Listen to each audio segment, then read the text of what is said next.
Hello, and welcome to CORONORY. I'm Oscar, and today we are reading the Brothers Grimm tales, and we are going to be reading Sleeping Beauty. Are you sitting comfortably? Good. Then I'll begin. A long time ago, there was a king and queen who said every day, "Ah, if only we had a child." But they never had one.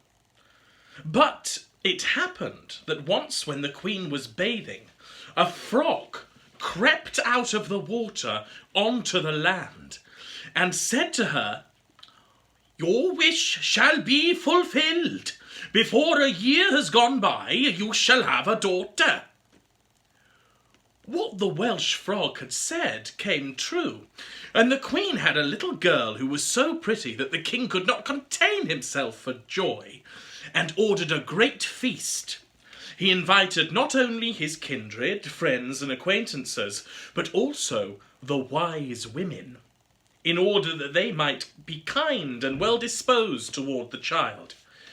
There were 13 of them in his kingdom, but as he had only 12 golden plates for them to eat out of, one of them had to be left at home. The feast was held with all manner of splendor, and when it came to an end, the wise women bestowed their magic gifts upon the baby. One gave virtue, another beauty, a third riches, and so on, with everything in the world that one can wish for. When 11 of them had made their promises, suddenly the 13th came in. She wished to avenge herself for not having been invited, and without greeting or even looking at anyone, she cried with a loud voice, "The king's daughter shall in her 15th year prick herself with a spindle and fall down dead." And without saying a Scottish word more, she turned round and left the room. They were all shocked, but the 12th, whose good wish still remained unspoken, came forward, and as she could not undo the evil sentence, but only soften it, she said, "It shall not be death, but a deep sleep of 100 years into which the princess shall fall." The king, who wished to keep his dear child from the misfortune, gave orders that every spindle in the whole kingdom should be burned. Meanwhile, the gifts of the wise women came true for the young girl, for she was so beautiful, so modest, so good-natured and wise, that everyone who saw her was bound to love her. It happened that on the very day she turned 15 years old, the king and queen were not at home, and the maiden was left in the palace quite alone. So she went round into all sorts of places, looked into rooms and bedchambers just as she liked, and at last came to an old tower. She climbed up the narrow winding staircase and reached a little door. A rusty key was in the lock, and when she turned it, the door sprang open, and there in a little room sat an old woman with a spindle, busily spinning her flax. "Good day, old dame," said the king's daughter. "What are you doing there?" "I'm spinning," said the old woman, and nodded her head. "What sort of thing is that rattles round so merrily?" said the girl, and she took the spindle and wanted to spin too, but scarcely had she touched the spindle when the magic decree was fulfilled, and she pricked her finger with it. And in the very moment when she felt the prick, she fell down upon the bed that stood there and lay in a deep sleep. And this sleep extended over the whole palace. The king and queen, who had just come home and entered the great hall, began to sleep, and all the court too. The horses, too, went to the stable and to sleep. The dogs in the yard, the pigeons upon the roof, the flies on the wall, even the fire that was flaming on the hearth became quiet and slept.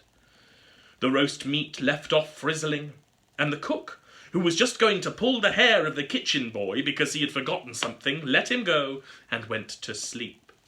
and the wind fell, and on the trees outside the castle not a leaf moved again.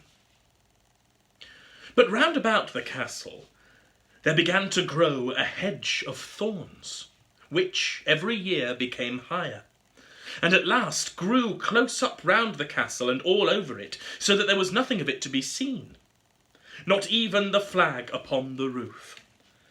But the story of the beautiful sleeping Briar Rose, for so the princess was named, went about the country, so that from time to time kings' sons came and tried to get through the thorny hedge into the castle. But they found it impossible, for the thorns held fast together, as if they had hands, and the youths were caught in them, could not get loose again, and died a miserable death.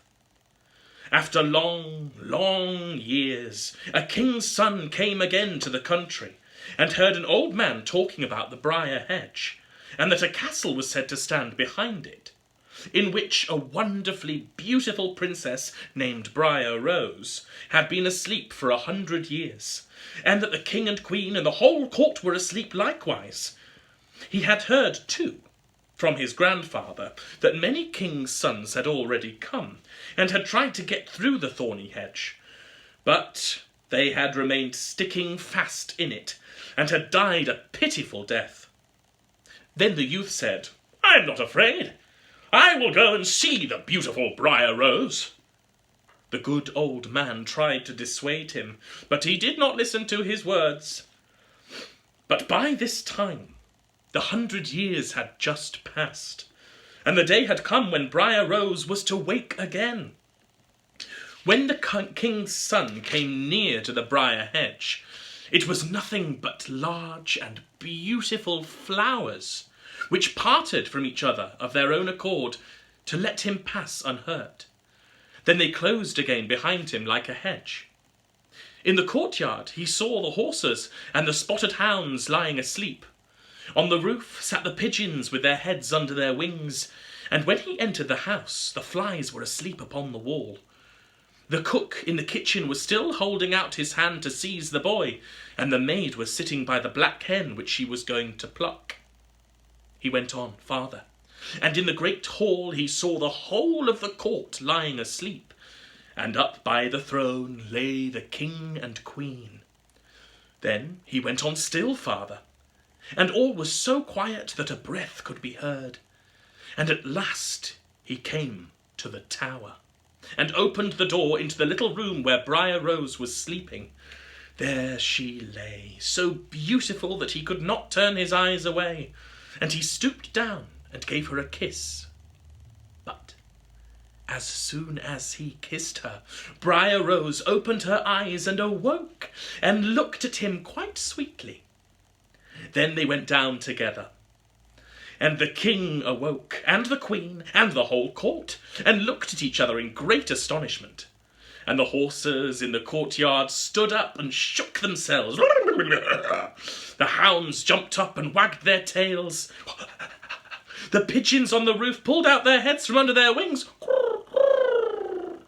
looked around and flew into the open country. The flies on the wall crept again,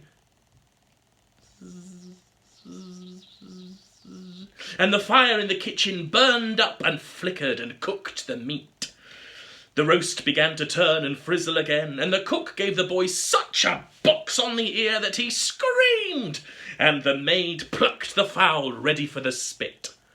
And then the marriage of the king's son with Briar Rose was celebrated with all splendour, and they lived contented to the end of their days. The end.